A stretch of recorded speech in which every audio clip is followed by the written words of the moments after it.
नमः समयसाराय स्वानुभूत्या चकासते चित्स्वभावाय भावाय सर्वभावान्तरच्छिदे विसट्टकन्दोट्टदलानुयारम् सुलोयनं छन्दसमानतुण्डं घोनाजियं चम्पयफुप्पसोऽहं तं गोमटेशं पनमामि नित्यं तं देवदेवं पनमामि नित्यं।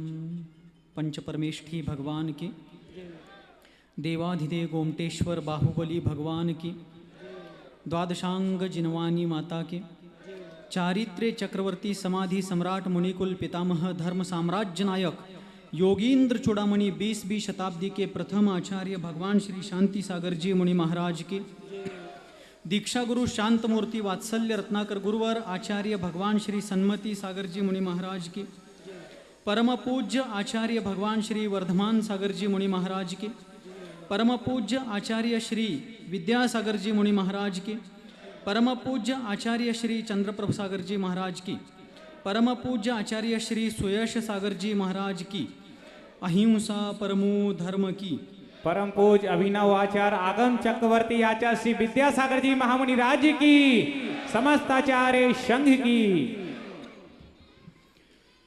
कहाँ गए चक्री जिन जीता भरत खंड सारा, कहाँ गए वह राम और लक्ष्मण जिन रावण मारा।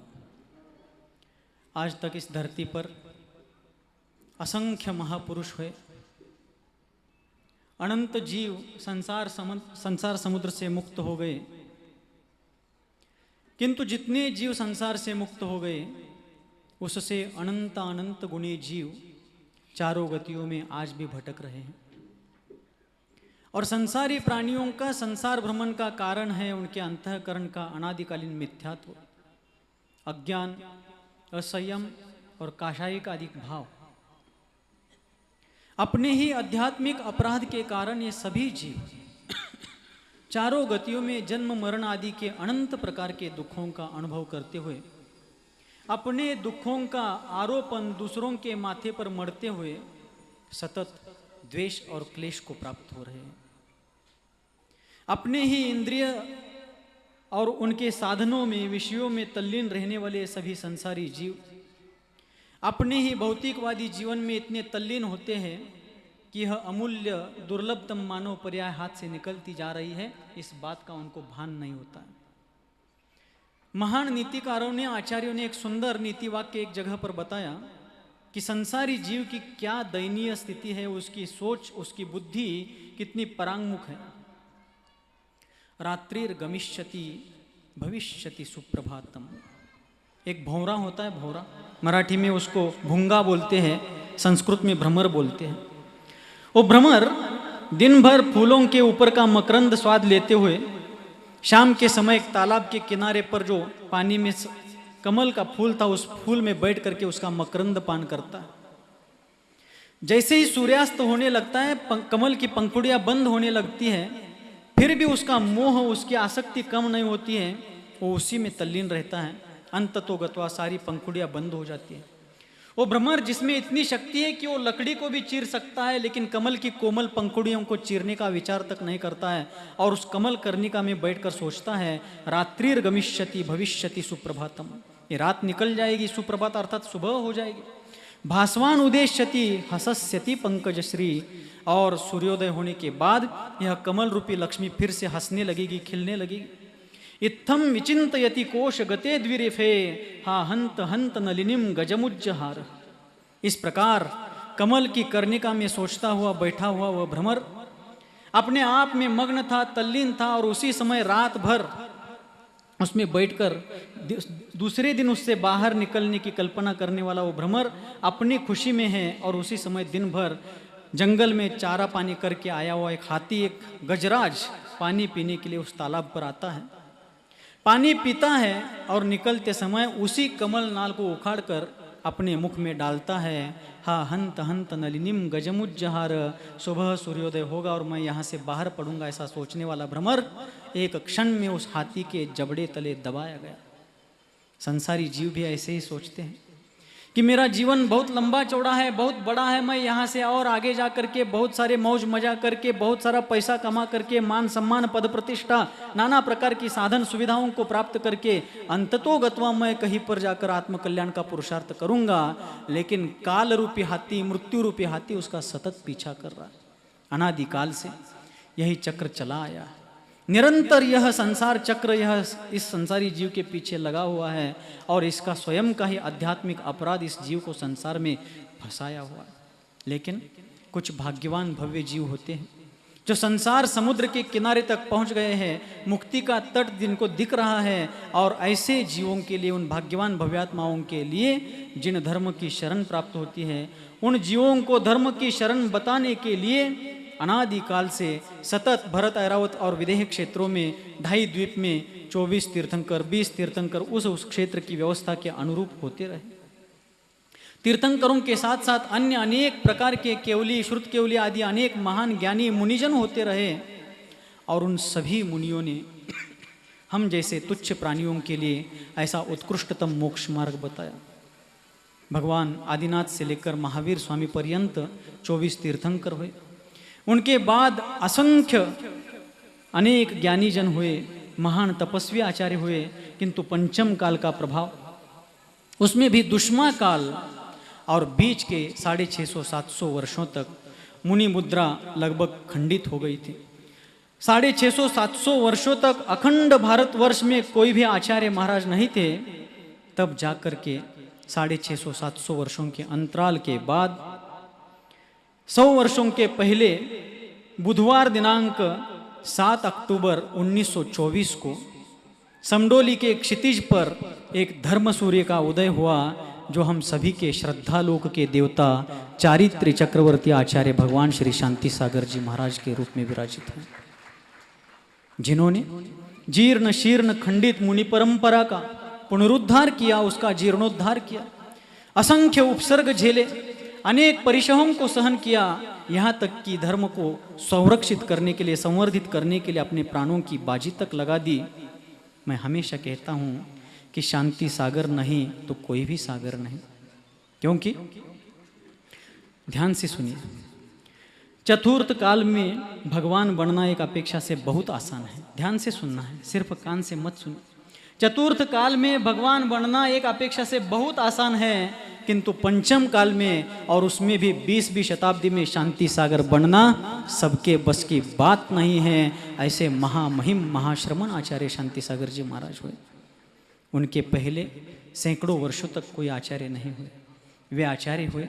उनके बाद अनेक मुनि आर्यिका आचार्य हुए, किंतु आचार्य शांति सागर जी महाराज एक ऐसे आचार्य हुए कि उनकी शोभा आचार्य पद के कारण नहीं थी, बल्कि आचार्य पद की शोभा शांति सागर जी महाराज के कारण वृद्धि को प्राप्त हुई। ऐसे महामहिम आचार्य महाराज हुए। उन्हीं की परंपरा में, उन्हीं की शिष्य परंपरा में, उज्जवल नक्षत्र जैसी परंपरा में अनेक अनेक महान गणमान्य मान्यवर आचार्य मुनि हुए। उसी श्रृंखला में मंच के पीछे आप देख रहे हैं आचार्य शांति सागर जी महाराज, हमारी गुरु परंपरा दिखाई गई। उनके दाएं हाथ में मुनि श्री वर्धमान सागर जी महाराज यानी आचार्य शांति सागर जी महाराज के ही गृहस्थ जीवन के बड़े भाई हैं।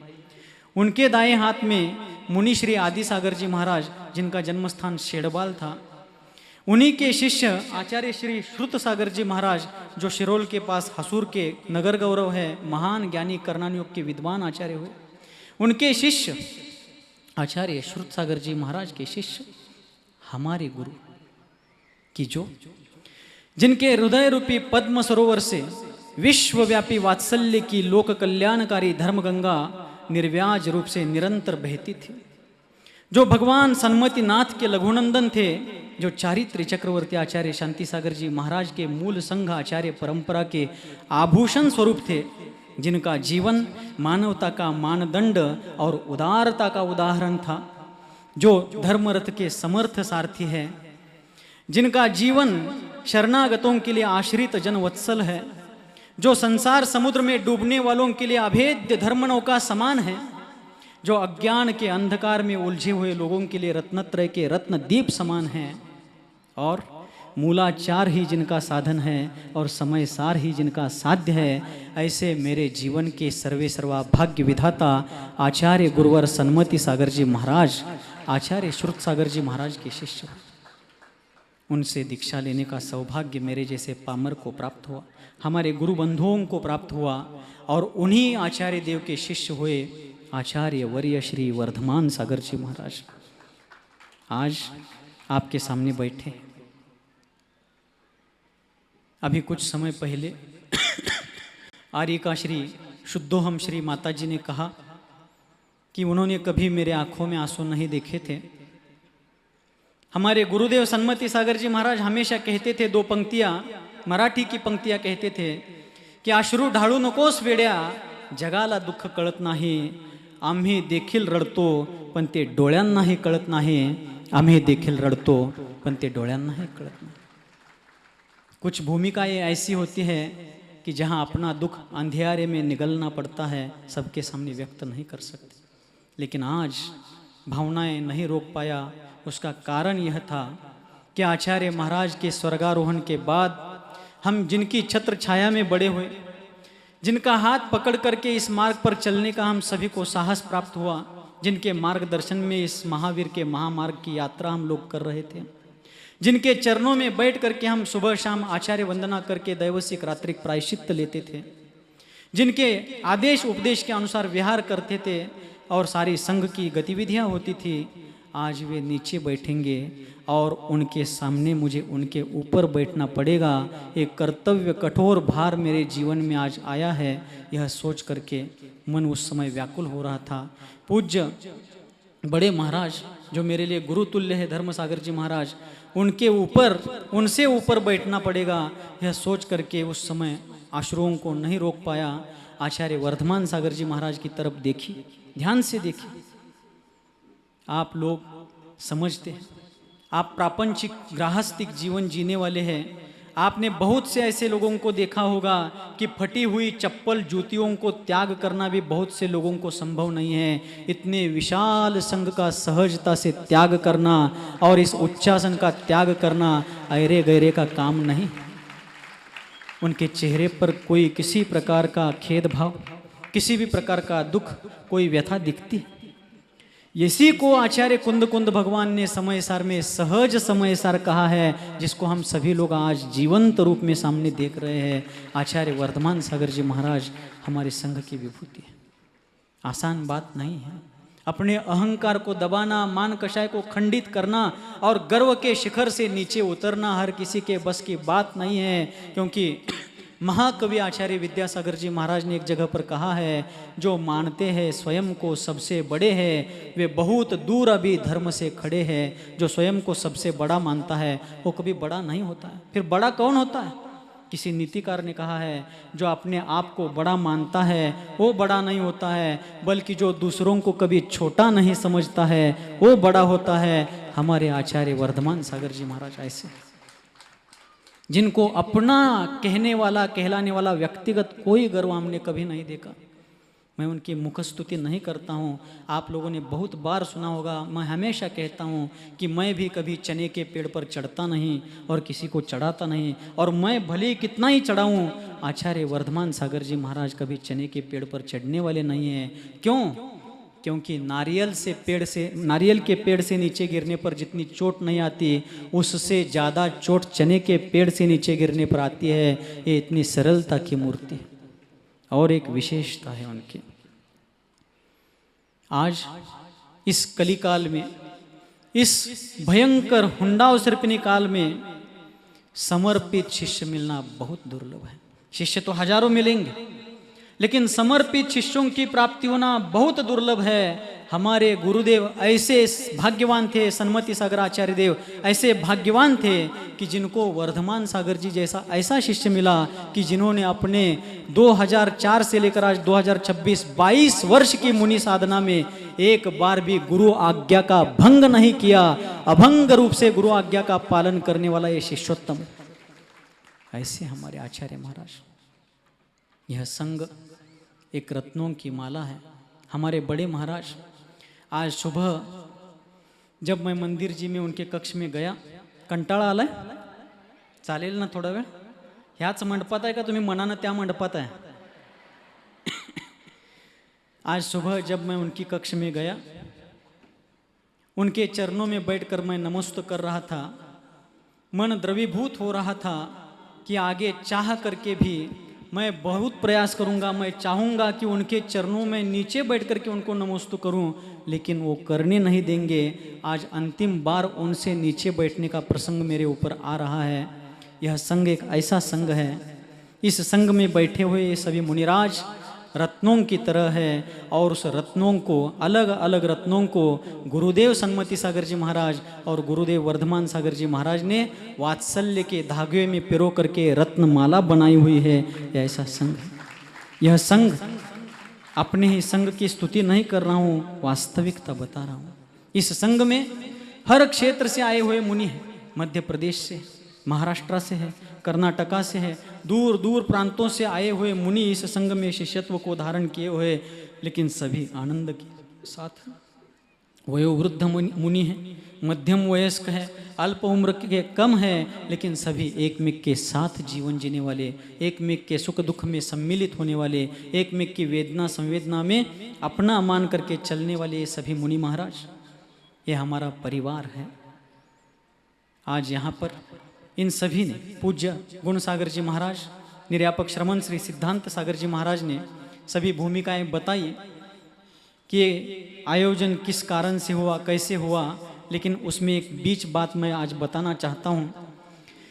आप लोगों ने देखा कि आचार्य वर्धमान सागर जी महाराज ने आचार्य पद का त्याग किया, लेकिन मैं पूर्ण विश्वास के साथ कहना चाहता हूँ कि आज सिर्फ एक आचार्य ने आचार्य पद का त्याग नहीं किया है, बल्कि दो लोगों ने आचार्य पद का त्याग किया है। जो विद्यमान थे उन्होंने निष्पृहतापूर्वक उसका त्याग किया, लेकिन जो गुरुदेव के सबसे विश्वास पात्र शिष्य थे, जो गुरुदेव के सबसे पुराने शिष्य थे, ऐसे निर्यापक श्रमण सिद्धांत सागर जी महाराज भी इस बारे में पूर्ण रूप से निष्पृह रहे। जब इस बात का चर्चा संघ में चली थी, मैंने उनसे संपूर्ण हृदय के साथ आग्रह किया था कि आप इस पद को सुशोभित कीजिए। वास्तव में इसमें ऐसी कोई बातें नहीं कि पहले आप बैठो फिर आप संतुष्ट होने के बाद मुझे दे दो, ऐसी कोई बात नहीं है, बल्कि वे पुराने हैं, अनुभवी है, ज्ञानी है, धीर वीर गंभीर है, और आज तक अनेक प्रकार के आए हुए संकटों का हल निकालने वाले ऐसे महान ज्ञानी विवेकी दूरदर्शी मुनि हैं। इसलिए बेड़के हाल में जब इस बात पर मुझे बिठा करके वे सब बातें बता रहे थे, धर्म सागर जी महाराज थे, सिद्धांत सागर जी महाराज थे, गुण सागर जी महाराज थे, आचार्य महाराज के आदेश से वे जब इस विषय को मुझे बता रहे थे, मैंने आग्रह किया था। लेकिन सिद्धांत सागर जी महाराज, आसान बातें नहीं हैं। हम जितना सोचते हैं समझते हैं आसान बातें नहीं हैं कि सामने वाला व्यक्ति कह रहा है, आग्रह कर रहा है, फिर भी उस बात को नम्रतापूर्वक और निष्पृहतापूर्वक त्यागना हर किसी के बस की बात नहीं है। सिद्धांत सागर जी महाराज जैसे ज्ञानी मुनि इस बात को कर सकते हैं। रामायण में मैं जाना चाहता हूँ, जिस प्रकार दशरथ को 4 पुत्र थे, राम, लक्ष्मण, भरत और शत्रुघ्न। भरत कौशल्या का प्यारा था, लेकिन कैकेयी का पुत्र था। राम के ऊपर कैकेयी बहुत प्रेम करती थी, लेकिन कौशल्या ने उसको जन्म दिया था। किंतु जब राज्याभिषेक का प्रसंग आया, विश्लेषण के लिए समय नहीं है, जब राज्याभिषेक का प्रसंग आया तब कैकेयी ने दशरथ महाराज को भरत को राज्य देने का आग्रह किया। विस्तार आप जानते होंगे। जब बात राम तक पहुंची तो राम एक झटके में तैयार हुए कि माता की इच्छा पूर्ति करने वाला और पिता के वचन को आबादित रखने वाला पुत्र ना हो तो उस पुत्र को पुत्र कहलाने का अधिकार नहीं है। इस ऐसा सोच करके राम ने राज्य लोभ त्याग दिया, लेकिन उनको वनवास जाने के लिए किसी ने नहीं कहा था। राम स्वेच्छा से वनवास जाते हैं, क्योंकि मैं बड़ा हूँ, पिताजी ने मेरे राज्याभिषेक की घोषणा की है और यदि मैं राज्याभिषेक स्वीकार ना करते हुए भी भरत को राजा बनाकर मैं घर में रहूँगा तो मैं मेरे घर में रहने के कारण भरत राजा बन करके भी राजकीय सम्मान को प्राप्त नहीं कर पाएगा, जनता उसको सम्मान नहीं देगी। ऐसा सोचकर राम वनवास को जाते हैं। सिद्धांत सागर जी महाराज हमारे राम हैं, मेरे जैसे भरत को यहाँ बिठाने का आग्रह उन्होंने रखा। गुरुदेव की इच्छा अभिलाषा के कारण मैं अपने मुख से गुरुदेव की इच्छा नहीं बता रहा हूँ। मैं अपने मुख से यदि गुरुदेव की क्या इच्छा भावनाएं थी ये बताऊंगा तो स्क्रिप्टेड लग सकता है। कोई व्यक्ति अपने मन से अपनी बातें कहे तो स्क्रिप्टेड होता है। सारा संघ कह रहा है, सर्वज्ञ भगवान उसके साक्षी है, मुझे कहने की आवश्यकता नहीं है। आज कार्यक्रम किस विधि से हुआ, निर्दोष रीति से हुआ क्या सदोष विधि से हुआ, यह सब चीज़ें आगम अनुरूप है या विरुद्ध है, सर्वज्ञ भगवान भी साक्षी है, आप लोग भी साक्षी है। इस कार्यक्रम की प्रामाणिकता की चर्चा करने की मुझे आवश्यकता नहीं है। मैं अपने मुख से ही यह मेरा पदारोहण कार्यक्रम निर्दोष हुआ है ऐसा बताता रहूँगा तो शायद ही मेरे मन में कुछ ना कुछ घोटाला होगा। मुझे बताने की आवश्यकता नहीं है, संघ बता रहा है, हमारा संघ ही इस बात का दर्पण है और सर्वज्ञ भगवान इसके साक्ष्य है, मुझे कहने की आवश्यकता नहीं। आज धर्मसागर जी महाराज बड़े मन से, आज सुबह जब मैं उनके चरणों में बैठा तो उनके आंखों से भी आंसू बहने लगे, क्योंकि मैं भी उनके पैर पकड़ करके आंसू बहा रहा था। और जब मैं नीचे बैठ करके उनके चरणों में नमोस्तु कर रहा था, योगा ऐसा था कि उनके आंखों की आंसू बिंदुएं मेरे मस्तक पर पड़ी। तभी मैंने समझा था कि यह मेरा पट्टाभिषेक ही मानो महाराज अपने आश्रु बिंदुओं से कर रहे हैं। मैं बताना चाहता हूँ इन लकड़ी के आसनों में कुछ नहीं है, यह जो प्रेम है, यह अंतःकरण का, ये मनोविश्व का, अंतर विश्व का जो आत्मीय भाव है, यही वास्तव में हमारे जीवन का उपहार है। आज यहाँ पर यह जो उपक्रम हुआ संघ के द्वारा, उसकी अनुमोदना करने के लिए अपने व्यस्ततम कार्यक्रम में से समय निकाल करके आचार्य चंद्रप्रभ सागर जी महाराज आए। उन्होंने यहाँ पर बड़े मन से अनुमोदना की। आचार्य सुयश सागर जी महाराज वयोवृद्ध होते हुए भी आए, मिलनसार मन से रहे। भट्टारक महोदय आए, आचार्य विशुद्ध सागर जी महाराज के शिष्य वृंद आए। इन सभी लोगों ने इसकी अनुमोदना की, इसमें सहभाग लिया। इसी से हमें सभी को प्रेरणा लेनी है कि कलो एकता बलम, इस कली काल में एकता ही बल है। परिपूर्ण वात्सल्य स्नेह भाव से ही हम लोग अपना और सभी का विकास कर सकते हैं, एक मेक के हित में सहयोगी बन सकते हैं। इन सभी लोगों ने इसमें जो सहभाग लिया, इन सब के लिए मैं साधुवाद व्यक्त करता हुआ उन सभी को नमोस्तु करता हूँ। भट्टारक महोदय भी दूर दूर से आए थे, उन्होंने भी उदारता दिखाई और उन सबके आगे जा कर के आप लोग भी यहाँ पर आए। देखिए, आचार्य पद यानी कोई मिरासदारी नहीं है। मराठी में एक मिरासदारी शब्द आता है, हिंदी में उसको शोभा कह सकते हैं। आचार्य पद यानी कोई शोभा की वस्तु नहीं है, वो एक जिम्मेदारी है, एक भूमिका है, एक दायित्व है। कंटाळा आलाय काय? आणि एक 15 मिनटं चालेल ना? जरा हात वर करून सांगता? छान, आभारी आहे। आज आवश्यक आहे, फार गरजेचं आहे आज तुम्ही बसणं, कारण अति महत्त्वपूर्ण आहे पुढं। आचार्य पद यानी कोई मिरासदारी नहीं, शोभा की वस्तु नहीं है, वो भूमिका है, जिम्मेदारी है। जिस प्रकार परिवार में पिता होते हैं उसी प्रकार संघ में आचार्य होते हैं। आचार्य की जिम्मेदारी होती है, सिर्फ सिंहासन पर बैठो, वाहवाही लूटो, ये आचार्य पद नहीं है।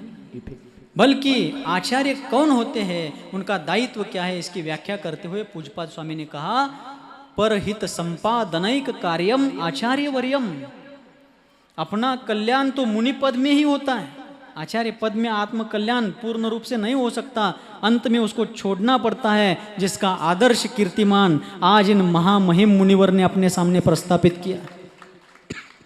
किंतु संघ को चलाने के लिए, चतुर्विध संघ का मार्गदर्शन करने के लिए, तीर्थंकरों के शासन का रथ आगे खींचने के लिए किसी ना किसी को आचार्य होना जरूरी है। आचार्य कौन होते हैं? जो अपने साथ साथ शरणागतों को शरण दे करके संसार समुद्र से पार होने के लिए हस्तावलंबन देते हैं। एक उदाहरण के माध्यम से समझाना चाहता हूँ। हम सभी लोग बहुत बार नदी पार कर चुके हैं। नदी पार करने के दो साधन होते हैं, एक होता है पुल, ब्रिज, सेतु, और दूसरा होता है नाव, नौका। उन दोनों में फर्क ये होता है कि पुल के ऊपर से बहुत सारे व्यक्ति वाहन यान आते जाते हैं, लेकिन पुल वही का वही रहता है। लेकिन नाव बैठने वालों को साथ में लेकर स्वयं भी उस पार चली जाती है और बैठने वालों को भी पार लगाती है। आचार्य उस नौका के समान है जो स्वयं संसार समुद्र से पार जा रहे हैं, शरणागतों को पार लगाने का दायित्व स्वीकार करते हैं। ये कोई मिरासदारी नहीं है, ये शोभा नहीं है, शोभा की वस्तु नहीं है, ये दायित्व है, ये कर्तव्य है, ये जिम्मेदारी है। ऐसा यह सब कार्य चल रहा है। आज हमारा समाज अल्प भूधारक हो गया है, उससे आगे बढ़कर माइक्रो माइनॉरिटी में हमारा समाज है, अल्पसंख्यक है। आज हमारे समाज को संगठन की आवश्यकता है, एकता की आवश्यकता है, लेकिन आज हम लोग पंथवाद, संतवाद, पंचामृताभिषेक करना है क्या, जलाभिषेक करना है, इस संघ के पास जाना है क्या, उस संघ को लाना है, इत्यादि निरर्थक विकल्पों में उलझे हुए। 13 पंथ के अनुरूप धर्म करना है क्या, 20 पंथ के अनुरूप करना है, ऐसे थोती बातों में उलझे हुए हैं। वास्तव में धर्म तो वस्तु स्वभावात्मक है, ये सारी क्रियाएं तो अपने अपने शक्ति अनुसार धर्म पुरुषार्थ करने के साधन हैं। जिनको पंचामृताभिषेक करना है जरूर कीजिए द्रव्य क्षेत्र काल भाव की शुद्धता अनुसार, जिनको जलाभिषेक करना है द्रव्य क्षेत्र काल भाव की शुद्धि अनुसार जरूर कीजिए, लेकिन मैत्री भाव के साथ, एकमेक के सहयोग के साथ, धार्मिक सहिष्णुता के साथ। आज हमारे समाज के सामने अनेक समस्याएं खड़ी हैं। समाज अल्प भूधारक होता जा रहा है, युवा पीढ़ी बेरोजगार हो रही है, अल्प भूमि और बेरोजगारी इत्यादि अनेक कारणों और बढ़ी हुई अपेक्षाओं के कारण सैकड़ों हजारों युवा आज रत्नों जैसे गुणवान होते हुए भी अविवाहित होने के कारण समाज की जनसंख्या पर उसका गहरा और गंभीर परिणाम हो रहा है। ऐसे अनेक ज्वलंत समस्याएं आज हमारे समाज के सामने खड़ी है, लेकिन बहुत से ऐसे भी महान भाव हैं जिनको इन समस्या से कोई लेना देना नहीं। बस मैं, मेरा और मुझे, इसमें ही बहुत से महान भाव उलझे हैं। वो कोई भी हो, व्यक्तिगत किसी की बात नहीं, कदाचित मैं हूं तो मैं भी अपराधी हूं, लेकिन इन सब से हम ऊपर आए। मुझे पता है, मुझे जानकारी है कि आप आज बहुत से लोग इस कार्यक्रम को देखने के साथ साथ और किस लिए आए थे, बराबर है? किस लिए आए थे कि महाराज आज क्या क्या बोलने वाले हैं, महाराज आज क्या क्या बोलने वाले हैं। कदाचित कुछ लोग इसलिए भी आए कि क्या क्या बोलने वाले, कहाँ बैठेंगे और क्या बैठेंगे और कौन बिठाएंगे, उससे ज़्यादा फर्क नहीं पड़ता, आज महाराज क्या बोलते हैं हमें देखना है। मैं गुरुदेव सन्मति सागर जी महाराज का शिष्य हूँ। मर्यादा का भंग करके, वाणी की मर्यादा का उल्लंघन करके मैं कभी वक्तव्य नहीं करता हूँ। ये बड़प्पन नहीं बता रहा हूँ, गुरुदेव के आदेश के अनुसार मर्यादा के अनुरूप बोलने का प्रयास करता हूँ। कदाचित गलती हो तो आप मेरे दृष्टिपथ में ला करके दीजिए, कभी भी दीजिए, मैं हमेशा सुधार के लिए प्रतिबद्ध रहूँगा। क्योंकि किसी के भी सम्मान को ठेस पहुँचाना हमारे स्वभाव में नहीं है। हाँ, जो विचार हमें पटते नहीं हैं, जो विचार विकल्प के कारण होते हैं, जो विचार नाना प्रकार के आकुलता उत्पन्न करने वाले हैं, ऐसे निमित्तों से हम दूर रहते हैं। लेकिन दूर रहने को द्वेष करना ऐसा कोई समझता है तो उनका अपना दृष्टिकोण है, हमारा विकल्प या हमारी जिम्मेदारी नहीं है। लेकिन हमारे गुरुदेव ने किसी के आत्मसम्मान को ठेस पहुंचाने की शिक्षा हमारे किन्हीं भी गुरु बंधुओं को नहीं दी है। मैं उन गुरुदेव का शिष्य हूं। एक प्रसंग गुरुदेव का बताना चाहता हूं। सन 2012 में हमारा चातुर्मास हुपरी में था। गुरुदेव सन्मति सागर आचार्य देव थे, मैं था और एक महाराज जी थे। ध्यान से सुनिए कृपया, आज थोड़ा संयम और धैर्य रखिए। और उस चातुर्मास में बहुत भीड़ होती थी प्रवचन के लिए और जगह कम पड़ती थी, इसलिए मंच बहुत छोटा बनाया गया था। हम तीनों महाराज, आचार्य महाराज, मैं और एक महाराज, उतने बैठ पाए ठीक से, इतना ही मंच था। और संयोग से मैं आचार्य महाराज के दाएं हाथ में बैठता था और संयोग से उसी दिशा में मंच पर जाने की सीढ़ियाँ थी। योगायोग से उस चातुर्मास में 1 महीना अधिक मास का था, 135 दिन का चातुर्मास था। आचार्य महाराज 135 दिन उसी तरफ से, उसी दिशा से आकर के मेरे हाथ को, उनका हाथ पकड़ने का सौभाग्य मिलता था, उनको ऊपर चढ़ने के लिए। और वे ऊपर अपने आसन पर जाते थे, लेकिन जगह इतनी कम थी कि सामने शास्त्र रखने की चौकी और मेरा बैठने का पाटा, इसमें सिर्फ 2-3 इंच की ही खाली जगह थी। मेरे गुरु, मेरे भाग्य विधाता, जिनकी उम्र मुझसे 63 वर्ष से बड़ी थी, उम्र की अपेक्षा से, व्यक्तित्व की अपेक्षा से उनका और मेरा कोई तुलना ही नहीं है, क्योंकि मैं कंकर हूँ, वे शंकर है, ऐसे वे महान थे। लेकिन 135 दिन वे आसन पर गए, सिंहासन पर गए, अपने उस स्थान पर से 4 इंच के खाली जगह पर पैर रख करके ऊपर जाते थे, लेकिन गलती से भी एक बार भी मैं बैठता था उस पाटे पर, उन्होंने कभी पैर नहीं रखा। वास्तव में उनका उपकार और अधिकार मेरे मस्तक पर पैर रख करके आगे जाने का था, लेकिन वे इतने महान हृदयी थे कि अपने ही द्वारा तराशे गए शिष्य के पाटे पर उन्होंने कभी पैर नहीं रखा। ऐसे आचार्य के हम शिष्य हैं। हम किसी के सम्मान को ठेस पहुंचाते नहीं, लेकिन विकल्प ना हो इसलिए सेफ डिस्टेंस होता है, उसको कोई द्वेष समझता है तो फिर उनका दृष्टिकोण है, हम किसी के दृष्टिकोण को बदल नहीं सकते। आज बैठे हुए कुछ बहुत से श्रोता ऐसे हैं जिनको एक प्रश्न पड़ा हुआ है कि इस कार्यक्रम की संयोजना और उसकी घोषणा तो पहले समडोली में कर दी गई थी, अर्थात समडोली में ये कार्यक्रम होगा, इस प्रकार की घोषणा। अंतर्राष्ट्रीय तीर्थ क्षेत्र विश्व वंद्य देवभूमि देवाधिदेव गोमटेश्वर बाहुबली के चरणों से पवित्र उस तीर्थ क्षेत्र श्रवणबेलगोला में हुई थी। फिर ये समडोली में ना होकर के धामनी में क्यों हो रहा है, यह प्रश्न बहुत से महानुभावों को पड़ा है। कुछ लोगों ने डायरेक्टली हमारे संघ के महाराजों को पूछा, किसी ने मुझे भी पूछा है, बहुत से लोगों, लेकिन आज तक संघ ने, साधुओं को छोड़िए, बहुत सी बातें हुई, लेकिन साधुओं को तो छोड़िए, संघ से जुड़े हुए छोटे से बच्चे ने भी किसी भी प्रकार से असंयमी प्रतिक्रिया इसके ऊपर नहीं की। यही हमारे संघ की शालीनता है, यही हमारे संघ का संयम है।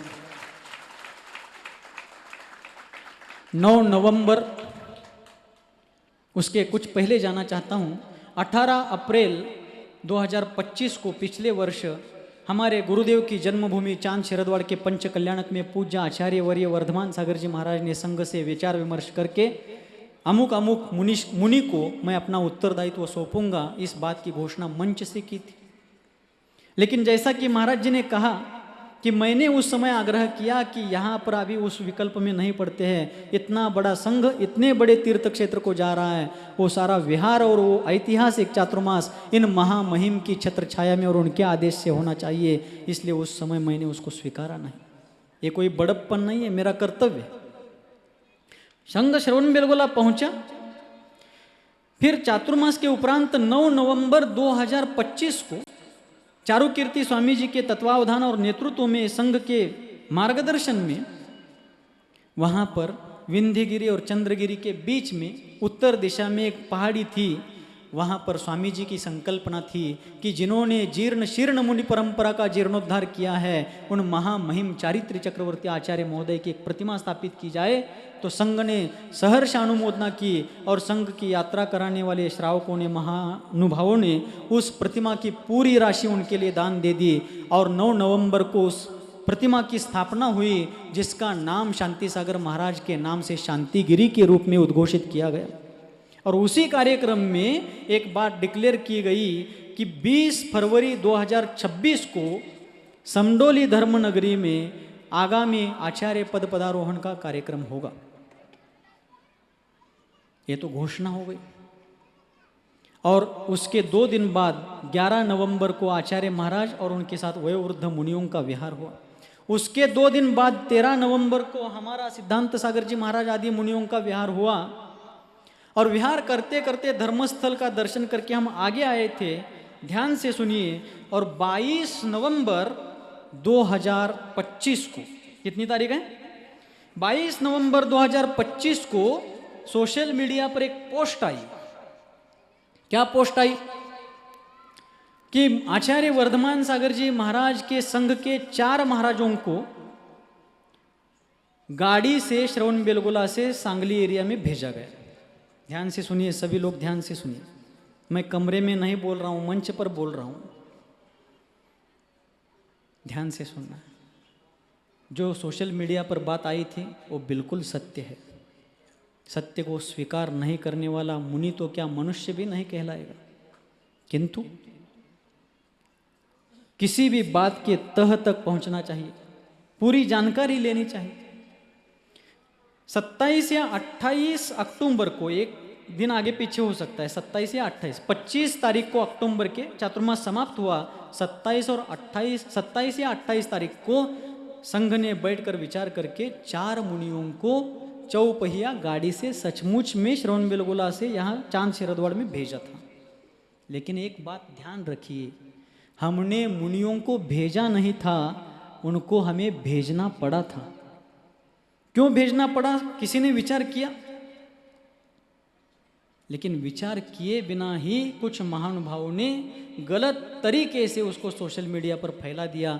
उससे हमारा कुछ नुकसान नहीं हुआ, क्योंकि उन मुनियों को गाड़ी से भेजना हम आगमोचित नहीं समझते हैं, अनुकरणीय तो बिल्कुल नहीं मानते हैं। लेकिन मैं फिर से कह रहा हूँ कि उन मुनियों को हमने गाड़ी से नहीं भेजा, बल्कि हमें भेजना पड़ा उनको। क्यों?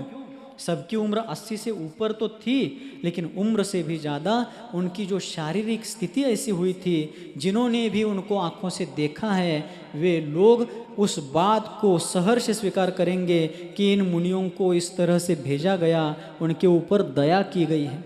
हम दोषों को दोष मानते हैं, दोष को दोष ही स्वीकार करते हैं। उन मुनियों को भी प्रायश्चित्त देना है, लेकिन अभी उनके कुछ उपचार वगैरह चल रहे हैं, संघ उस पर भी विचार कर रहा है, हमें भी विचार है, हम भी सोचते हैं।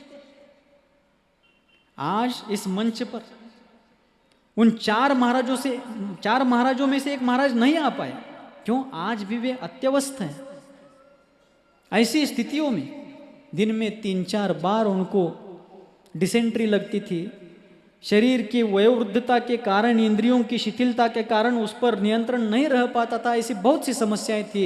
एक महाराज की हड्डियों में पूरा क्रैक हुआ था, एक महाराज को एक आंख से पूरा नहीं दिखता है, दूसरी आंख कमजोर हो गई है। ऐसी स्थिति में उनको 650-700 किलोमीटर चला करके लाना संभव नहीं था। ठंड का मौसम था। ऐसी विपरीत प्रतिकूल परिस्थितियों में हमने भेजा है, मौज मजा के लिए नहीं, ना इलाज के कारण उनको भेजना पड़ा है। फिर कोई कह सकता है कि ऐसी स्थिति थी तो उनको लेकर के ही क्यों गए? पहली बात तो सारे वयोवृद्ध मुनि महाराजों की तीर्थ यात्रा करने की भावना थी, और बाकी सब मुनि जाए और ये 3-4 मुनि यहाँ रहे तो उनको कौन संभाले, उनकी चर्या कौन करेगा? अकाल में ही उनको समाधि का प्रसंग आएगा तो उनकी समाधि कौन संभालेगा? ऐसे सारी चीज़ों का मंथन चिंतन संघ ने किया, इसलिए उनको हम ले गए। आते समय बहुत भयावह प्रतिकूल उनकी शारीरिक स्थिति थी, इस कारण से उनको भेजना पड़ा।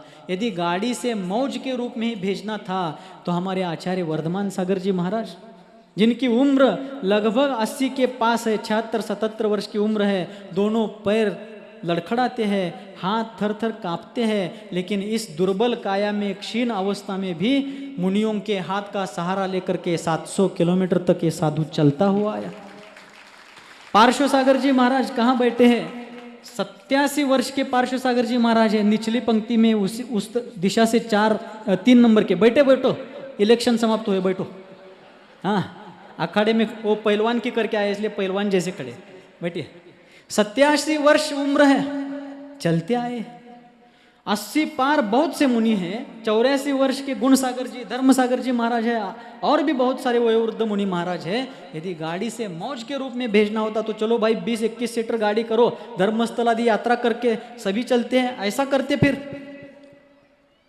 और सोशल मीडिया पर जो वीडियो प्रसारित किया गया उसके पीछे भी एक षड्यंत्र था। क्यों? क्योंकि समडोली में कार्यक्रम होने नहीं देना था। अपप्रचार करने के लिए, उस कार्यक्रम का अपप्रचार करने के लिए उस वीडियो को भेजा गया, क्योंकि महाराजों को हमने 27 या 28 अक्टूबर को भेजा था और वो वीडियो 22 नवंबर को बाहर आता है। एक आध दिन आगे पीछे हो सकता है, मुझे 22 नवंबर को देखने को मिला। और उसमें महालक्ष्मी चैनल के वे महानुभाव वक्तव्य करते समय किसी से जानकारी ले रहे थे, और वे कन्नड़ भाषी शेमनेवाड़ी के कोई महानुभाव जानकारी उस चैनल वाले को दे रहे थे। वो बता रहे हैं कि श्रुत सागर जी महाराज को बहुत डिसेंट्री लगी है, लेकिन चैनल वाले बोलते हैं हाँ डायपर लगा रहे हैं। डिसेंट्री का अर्थ डायपर करने वाले लोगों की बुद्धि का क्या क्या विचार किया जाए, लेकिन ये सोच समझकर किया गया था क्योंकि समडोली के ऊपर आक्षेप लेना था, समडोली से इस कार्यक्रम को स्थानांतरित करना था। लेकिन उस बारे में मैं तथ्य पर जाना चाहता हूँ। संघ समडोली वालों के पास नहीं गया था कि हमें कार्यक्रम के लिए कोई गांव नहीं मिल रहा है, कोई जगह नहीं मिल रही है, आप तो ले लो बाबा, बल्कि समडोली वाले आग्रह के साथ, आत्मीयता के साथ संघ के पास, आचार्य महाराज के पास आए कि श्रुत सागर जी महाराज और सन्मति सागर जी महाराज के समय से ये संघ महावीर जिन मंदिर समडोली से जुड़ा हुआ है और ये कार्यक्रम हम समडोली में ही लेंगे। उनका महीनों तक का आग्रह था, इसलिए आचार्य महाराज, सिद्धांत सागर जी आदि महाराज और कुछ महानुभावों ने विचार करके समडोली में कार्यक्रम आप चाहते हैं तो ठीक है, ऐसी स्वीकृति दी थी। संघ नहीं गया था उनके पास। दूसरी बात, आचार्य शांति सागर जी महाराज की प्रतिष्ठा को मेरे इस कार्यक्रम के कारण यदि धक्का लगता है तो क्या आचार्य शांति सागर जी महाराज इतने छोटे व्यक्ति हैं? एक कंकर के कारण मेरू पर्वत की ऊंचाई कम होती है? एक दीपक जलाने के कारण क्या सूर्य का प्रकाश कम होता है? नहीं होता है। शांति सागर जी महाराज सुमेरु पर्वत से भी उत्तुंग व्यक्तित्व के धनी है और आकाश, विशाल आकाश द्रव्य से भी अनंत गुना महान व्यक्तित्व के धनी है। मेरे जैसे तुच्छ व्यक्ति के कारण उनके व्यक्तित्व को, सम्मान को धक्का कैसे पहुंच सकता है? लेकिन जिनके जो भी भाव हो, उन्होंने जो कुछ भी किया वो उनका कर्म है, हमारा भी कर्म है, वो निमित्त है, हमारे कर्म का ऐसा उदय है, ऐसा ही हम समझते हैं। उनको हम अपराधी नहीं मानते हैं। यदि हम उनको आरोपी के, अपराधी के पिंजरे में खड़े करेंगे तो हमने अध्यात्म और कर्म सिद्धांत क्या समझ लिया? लेकिन आज समाज किस दिशा में जा रहा है? और फिर भी कार्यक्रम समडोली से निरस्त नहीं हो रहा था। ये देख करके सोशल मीडिया पर 7 दिसंबर को एक पोस्ट आई थी। हम उस समय सौदा मठ से विहार करके रास्ते में आए थे और उस पोस्ट पर डाला गया था कि मेरा नाम था उसमें। मुझे पढ़ करके हमारे महावीर भैया ने सुनाया कि विद्यासागर जी महाराज भट्टारक परंपरा को नहीं मानते हैं, पंचामृत अभिषेक का विरोध करते हैं, आर्ष परंपरा के विरोधक है, ऐसे वैसे बहुत सी बातें हैं। मैं आप सबके सामने एक प्रस्ताव रखना चाहता हूँ। मेरे 16 साल के मुनि जीवन में किसी भी भट्टारक के पदोचित सम्मान को ठेस पहुंची हुई हो, हमारे आदरणीय लक्ष्मी सेन स्वामी जी आज यहाँ पर विराजमान हैं, उनसे भी मैं आग्रह करता हूँ कि मेरे कारण उनको हो, जिनसेन भट्टारक जी को हो, चारू कीर्ति जी को हो, या किसी भी भट्टारक जी के पदोचित सम्मान को ठेस पहुंची हो, आप मंच से कहिए, आप कोई भी कहे, मैं यही से प्रायश्चित लेता हूँ। मैंने पंचामृत अभिषेक का विरोध किया है, ऐसा कोई एक भी प्रमाण प्रस्तुत कीजिए, मैं आज चौराहे पर प्रायश्चित लेता हूँ। नांदनी में अभी पिछले साल पंचकल्याणक आचार्य विशुद्ध सागर जी महाराज के सानिध्य में हुआ था। उस समय हमने सभी ने बैठ करके पंचामृताभिषेक देखा था। उसका विरोध करने का कारण क्या है? द्रव्य क्षेत्र काल भाव की शुद्धि से यदि वो किया जाता है तो वो भी आगमोचित ही है, बस शुद्ध द्रव्य आदि चाहिए।